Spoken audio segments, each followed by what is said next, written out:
Oke teman-teman, kembali lagi di channel saya. Setelah episode sebelumnya yang sangat seru, kini kita kembali dengan episode yang baru, dengan bocoran cerita yang saya angkat dari novel. Dan jangan lupa subscribe dulu bagi kalian yang suka. Dan sekarang saya mau menceritakan bocorannya kembali. Dan jangan lupa untuk subscribe, klik loncengnya, dan jangan lupa like. Selamat menikmati. Gaskeun. 10 kristal ajaib itu diperoleh dari anggota pengawal naga hitam yang telah meninggal selama beberapa perang di masa lalu. Alasan mengapa Huang Shuo membawa mereka adalah karena Kaisar Dewa Iblis kemungkinan besar akan diserang oleh pasukan pemburu iblis manusia yang paling kuat setiap kali dia berangkat. Sebagai bawahan terdekatnya, dia membawa kristal ajaib ini sehingga dia bisa segera mengirimkannya ke Kaisar jika diperlukan. Dengan kilatan hitam di depan mata mereka, Huang Shuo menjawab dengan sangat marah. Apa sesederhana itu? Long Hao Chen berpura-pura mengingat sesuatu, sebelum menyatakan secara terbuka, "Oh, masih ada lagi, saya ingat iblis berpakaian oranye diperintahkan untuk melakukan sesuatu." Setelah itu mantra oranye khusus dilemparkan yang mengurung penjaga surga ilusi selama beberapa waktu. Tapi pengguna mantra oranye ini meledakkan dirinya sendiri, dan mahkota warisannya diambil kembali oleh Ah Bao. Apa? Kali ini dua penyihir berpakaian oranye mendekat, rambut oranye panjang mereka mengklasifikasikan. Ah Bao sebenarnya memerintahkan dia untuk menggunakan teknik ramalan besar. Pernyataan Long Hao Chen tidak salah. Mereka bisa mengetahuinya karena uraiannya tentang teknik ramalan besar tidak salah sedikit pun. Lebih penting lagi, hanya teknik ramalan besar yang bisa menunjukkan kegunaan yang luar biasa, seperti mengurung penjaga dari tempat ini. Huang Shuo, Anda berhutang penjelasan kepada kami tentang masalah ini. Jika tidak, Anda harus membenarkan diri sendiri di hadapan Dewa Iblis Bintang. Klan Iblis Bintang 2 mendekatinya dengan marah. Ekspresi Huang Shuo menjadi semakin tidak sedap dipandang. Hanya dia yang tahu misi seperti apa yang diberikan Kaisar Dewa Iblis kepada Ah Bao. Dia juga memahami bahwa alasan mengapa Long Hao Chen memilih waktu ini untuk mengutip detail ini adalah karena dia ingin menabur perselisihan di antara barisan mereka. Tetap saja, dia tidak punya cara untuk membantah kata-katanya. Seketika, perubahan muncul di atmosfer pihak iblis. Kali ini, meskipun kekuatan utama terdiri dari penjaga dari tentara naga hitam, dari ras lain tidak sedikit. Dan mereka semua adalah elit dari klan mereka sendiri, di mana beberapa bangsawan kecil juga bergabung. Karena Ah Bao diduga memerintahkan pria dari klan bintang untuk menggunakan mantra terlarang yang dapat menghancurkan diri sendiri seperti teknik ramalan besar, bagaimana dia akan menghadapi anggota klannya. Seketika itu juga, kelompok iblis mulai kehilangan kesatuannya. Wajah Huang Shuo berubah. Sebelum memberikan tatapan tajam ke Long Hao Chen, secara mendalam mencetak penampilan pemuda ini dalam pikirannya sendiri, sebelum menoleh ke arah dua pusat kekuatan dari klan lain. Masalah ini tidak sepenuhnya jelas untuk saat ini. Tetapi jika tuan muda kita telah diselamatkan oleh Yang Mulia, saya pasti akan memberikan pertanggungjawaban kepada Dewa Iblis Bintang Senior. Namun, saat ini kami masih belum dapat memastikan apakah orang tersebut mengatakan yang sebenarnya. Dan tepat pada saat ini, kuil ilusi perlahan tenggelam kembali ke dalam danau. Bahkan jika mereka ingin pergi memeriksa, ini tidak dapat dilakukan lagi, apalagi fakta bahwa mereka bahkan tidak dapat memasuki kuil ilusi. Disaring di belakang Ling Xiao dan Han Qian, Long Hao Chen perlahan mundur, dan bergerak di tengah-tengah pusat kekuatan dari kuil aliansi. Huang Shuo menatap manusia-manusia ini dengan pandangan tidak berdamai, dengan marah memerintahkan, "Ayo pergi." Setelah mengatakan itu, dia memimpin iblis pergi. Ling Xiao tidak segera meninggalkan hutan ilusi, tetapi memanggil Long Hao Chen, Cai Er dan Zhang Fangfang untuk menanyakan dengan hati-hati tentang segala sesuatu yang terjadi di surga ilusi. Kecuali menyembunyikan fakta bahwa dia membawa rekan-rekannya di menara keabadian, Long Hao Chen memberikan penjelasan rinci tentang waktu mereka di surga ilusi. Setelah akhirnya memberitahu mereka bahwa kelompok Ah Bao tidak berhasil menangkap Ye Xiaolei, dia hanya berbicara tentang binatang ajaib yang kuat di surga ilusi, tanpa pujian yang berlebihan. Mendengar kata-kata Long Hao Chen, tatapan Ling Xiao menjadi tidak sedap dipandang. Memang benar, kerusakan yang diderita oleh para iblis kali ini cukup besar, namun aliansi tetap menjadi pihak yang ditipu. Long Hao Chen tidak memahami segalanya tentang ketuhanan. Tetapi sebagai langkah ke-9 dan master tambahan kuil imam, Ling Xiao memiliki pengetahuan tentang itu. Dia samar-samar menebak bahwa Kaisar Dewa Iblis telah mencapai tingkat kultivasi tertentu, dan sekarang membutuhkan ketuhanan untuk meningkatkan kekuatannya lebih jauh lagi. Jika dia mencapai ketuhanan, kehancuran umat manusia mungkin akan benar-benar terjadi. Pada saat itu, mungkin tidak ada manusia yang mampu menghentikannya, dan ketuhanan ini sebenarnya terletak di surga ilusi. Sama seperti Huang Suo yang tidak yakin akan kemungkinan Kaisar Dewa Iblis menang melawan naga peri itu, Ling Xiao juga tidak bisa memastikan apakah naga peri itu benar-benar dapat melindungi surga ilusi. Mencapai pemikiran ini, wajah Ling Xiao jelas terlihat pucat. Setelah beberapa saat ragu-ragu, dia menginstruksikan beberapa tokoh dikdaya dari kota pegunungan selatan untuk tetap tinggal untuk melindungi hutan ilusi, dan setelah memberikan beberapa perintah untuk melaporkan berita apapun kepadanya, mereka akhirnya membawa semua orang kembali ke kota pegunungan selatan. Meskipun Han Qian terkejut atas fakta bahwa Kaisar Dewa Iblis dapat merobek ruang surga ilusi, dia saat ini masih dalam suasana hati yang cukup baik. 10. Ini total 10 kristal naga iblis. Sebagai kristal ajaib dari naga iblis tingkat ke-9, benda-benda ini adalah harta langka. Dapat dikatakan bahwa setiap kristal naga iblis dapat dihargai sama dengan sebuah peralatan di tingkat epik. Dari sini terlihat betapa berharganya mereka. Meskipun mereka berasal dari elemen kegelapan, energi yang dikandungnya sangat murni, dan di tangan seorang Grandmaster, kegunaannya tidak ada bandingannya. Long Hao Chen awalnya menyatakan keinginan untuk menawarkan kristal ajaib ini sebagai hadiah murni untuk kota pegunungan selatan, tapi bagaimana Ling Xiao bisa menerima hadiah sebesar itu? Hanya ketika Long Hao Chen mengklaim bahwa itu adalah balasan atas permata ilusi, Ling Xiao akhirnya setuju untuk mengambil dua. Han Qian langsung menerima ketiganya tanpa syarat. Bagaimanapun, dia adalah guru besar Long Hao Chen, dan hal-hal ini tentu akan lebih berguna baginya daripada bagi Long Hao Chen. 5 sisanya diberikan kepada Long Hao Chen, dan bahkan ketiga kristal itu tidak diambil oleh kuil ksatria secara gratis, mereka akan ditukar dengan poin kontribusi. Adapun jumlah spesifiknya, Long Hao Chen tidak bertanya, tapi bagaimanapun, setelah kembali ke kota suci di mana menara misi pasukan pemburu iblis berada, dia akan tetap mengetahui jumlahnya ketika dia menerima misi berikutnya. Operasi kali ini merupakan kegagalan bagi para iblis, namun tidak dianggap sukses bagi manusia, dan mungkin banyak hal yang harus mereka tangani setelahnya.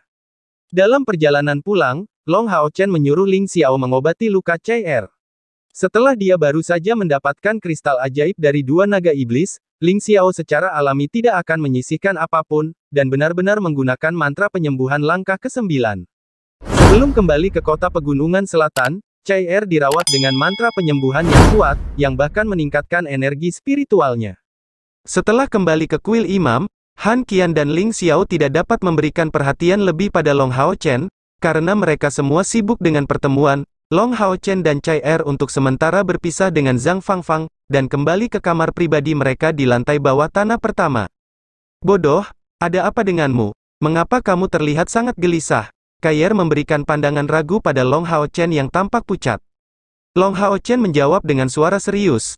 Ini Hao Yue, dia memanggilku. Saya khawatir dia menemui masalah dengan evolusinya. Chai, aku harus segera bergabung dengannya. Bawa aku ikut kalau begitu. Karena peraturan surga ilusi bisa dilanggar, dunia tempat Hao Yue berasal pasti sama. Satu-satunya masalah adalah ini belum 6 jam sejak kamu terakhir kali menggunakan menara ini. Long Hao Chen menggelengkan kepalanya, tidak perlu lagi selama 6 jam. Dia tidak punya waktu untuk penjelasan lebih lanjut dan menarik tangan Chai kembali ke menara keabadian dalam sekejap di bawah kilatan emas melodi abadi. Setelah kebangkitannya sebagai dewa pilihan, perubahan tertentu terjadi dalam hubungan antara Long Hao Chen dan melodi abadi, tidak perlu lagi menunggu 6 jam, dan dia samar-samar merasakan bahwa jika dia ingin diangkut sendirian, dia akan dapat kembali ke menara keabadian kapan saja. Kalau dia membawa rekan-rekannya, meski jeda waktu yang dibutuhkan lebih lama, tidak akan sampai 6 jam. Di antara pasukannya, Chai sebenarnya satu-satunya yang memiliki kekuatan tempur penuh. Wang Yuan merasa bingung, sehingga Long Hao Chen yakin dia terluka. Karena alasan ini, setelah kembali ke menara keabadian, Long Hao Chen tidak berencana memberitahu yang lain tentang masalah Hao Yue, namun malah ingin membawa mereka kembali ke kuil imam secara langsung segera setelah dia bisa. Setelah itu, sinar ungu menyinari seluruh tubuhnya, dan kontrak darah antara Long Hao Chen dan Hao Yue melepaskan kekuatannya, segera memindahkannya ke dunia lain. Long Hao Chen masih ingat dengan jelas tentang bahaya yang Hao Yue hadapi terakhir kali. Pada saat itu, Long Hao Chen hanyalah seorang ksatria langkah keempat, yang kekuatannya jauh berbeda dari ksatria langkah keenam. Saat itu memang sangat berbahaya, namun untungnya keberuntungannya bagus dan pada akhirnya dia berhasil menyelamatkan Hao Yue. Long Hao Chen sekarang adalah seorang ksatria langkah keenam, dan setelah pertempuran di surga abadi, dia membangunkan fisiknya sebagai dewa pilihan, dan energi spiritualnya bahkan sedikit meningkat. Bukan hanya energi spiritual internalnya kini telah mencapai 7.000 unit, namun energi spiritual eksternalnya juga tumbuh pesat, mencapai tingkat yang tidak diketahui oleh Long Hao Chen. Namun, dia bahkan tidak dekat dengan dirinya sebelumnya, dan karena itu merasa sangat percaya diri untuk bisa menyelamatkan Hao Yue. Sekarang, dia menantikan penampilan Hao Yue yang berevolusi. Seberapa kuat dia setelah evolusi ini?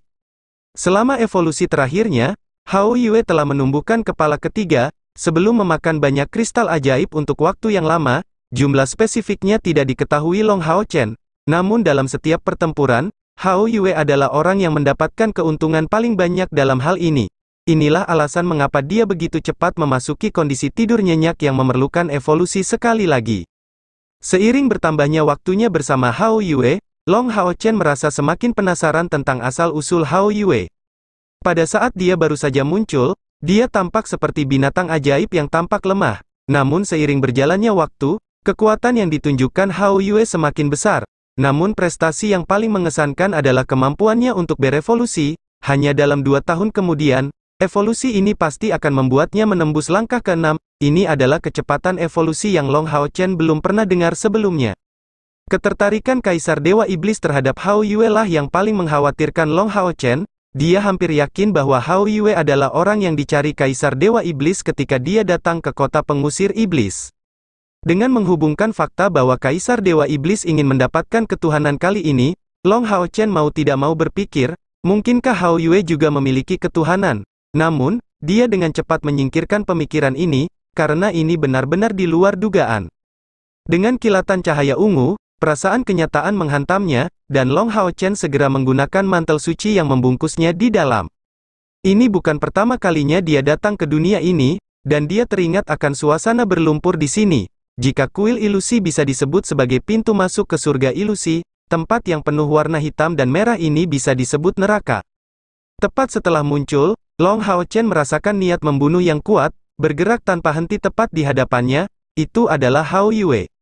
Pada saat itu, seluruh tubuh Hao Yue diselimuti cahaya ungu pekat, ketiga kepalanya terangkat, tapi semua matanya terpejam. Sambil terus melantunkan mantra, seseorang dapat merasakan energi alam berlumpur di sekitarnya mengalir ke sisi Hao Yue, berubah menjadi titik-titik cahaya ungu yang berkilauan, memasuki tubuh Hao Yue setelah melewati cahaya ungu yang mengelilingi tubuhnya.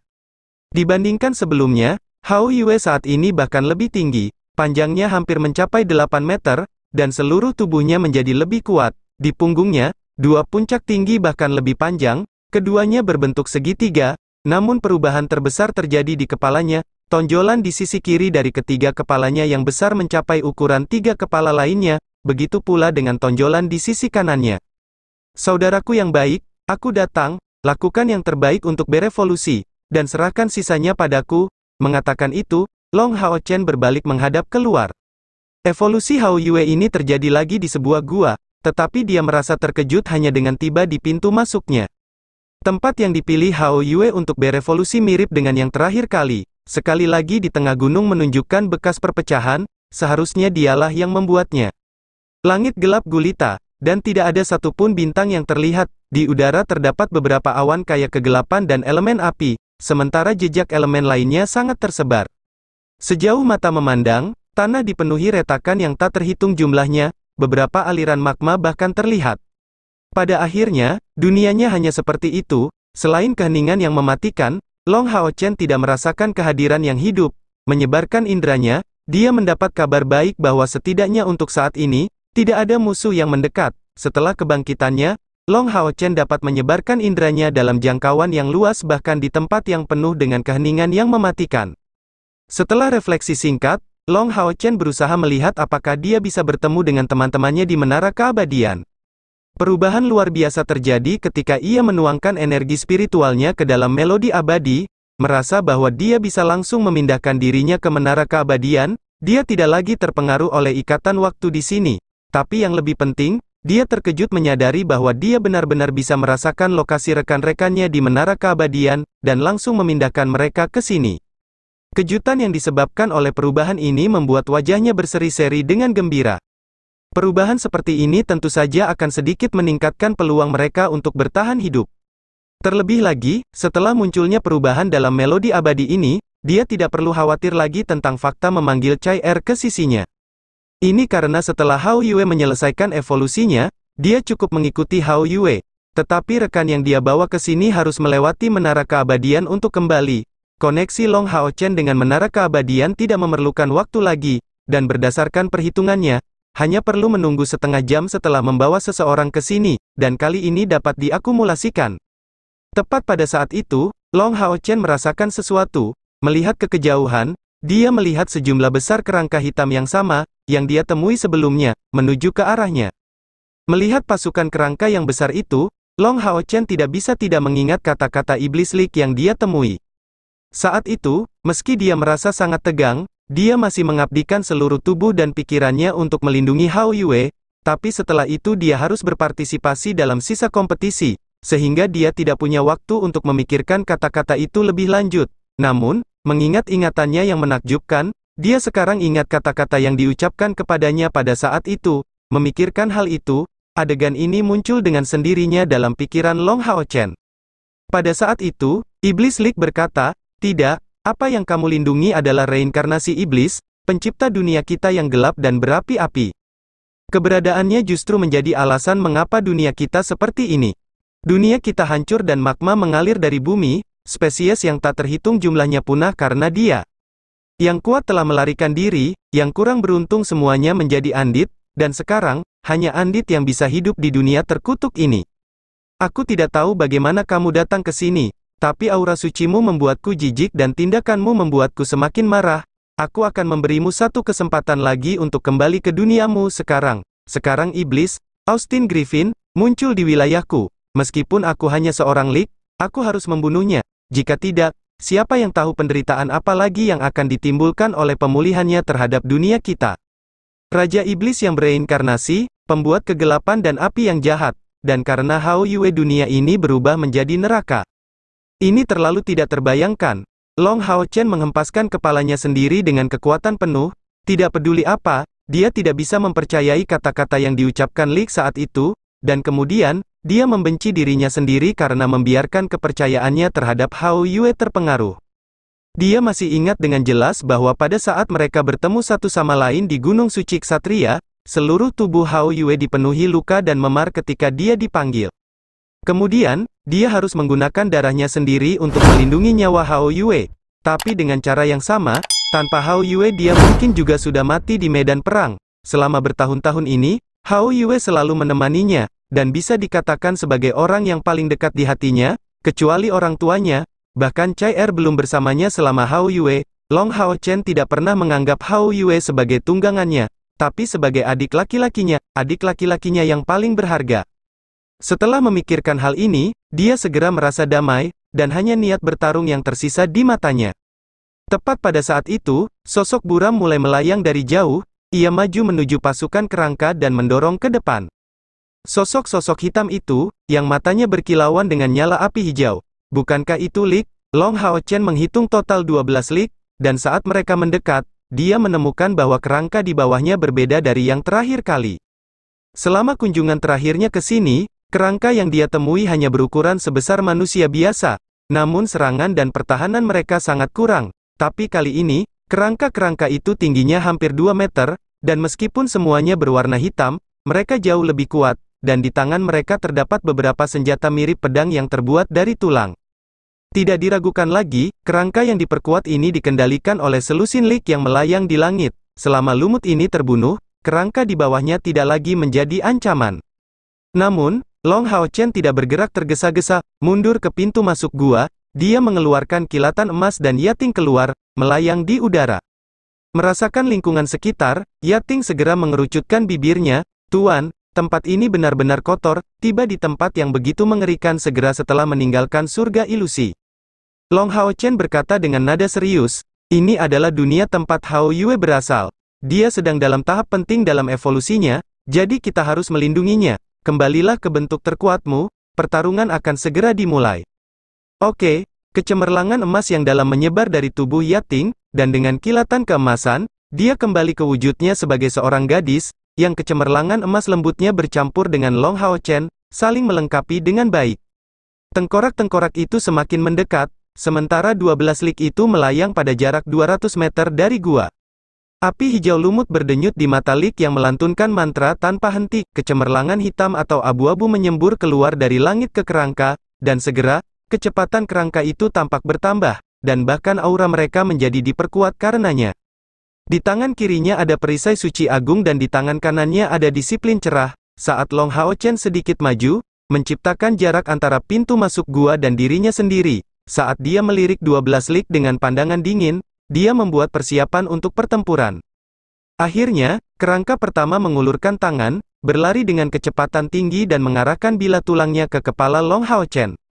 Setelah bertarung berkali-kali melawan kerangka selama uji coba di Menara Keabadian, Long Hao Chen tidak merasakan tekanan apapun dari kerangka hitam itu. Setelah mengangkat disiplin cerah di tangan kanannya dengan gerakan memblokir, dia dengan mudah menghancurkan pedang tulang itu menjadi beberapa bagian dengan tebasan cepat ke bawah. Busur emas misterius kemudian digambar di dada kerangka tersebut. Setelah itu tubuhnya hancur berkeping-keping. Kali ini, semakin banyak kerangka yang mendekat, menuju ke arah Long Hao Chen. Menyapu pedangnya dengan light tone, dia mengeluarkan cahaya keemasan yang menyebar dalam lintasan melingkar dengan diameter lebih dari 10 meter. Dalam lingkup cahaya keemasan itu, semua kerangka hitam dipotong menjadi dua, dan cahaya suci yang membawa nafas suci langsung menghancurkan jiwa mereka. Setelah menyelesaikan kebangkitannya sebagai dewa pilihan, energi spiritual internal Long Hao Chen yang berasal dari elemen cahaya suci murni tidak hanya mendapatkan efek suci yang lebih besar, namun juga menjadi lebih terkompresi. Hal yang sama terjadi pada Lin Xin yang telah memperoleh tungku spiritual hati api. Sifat cahayanya telah mengalami perubahan kualitatif, menahan semua atribut andit kegelapan ini.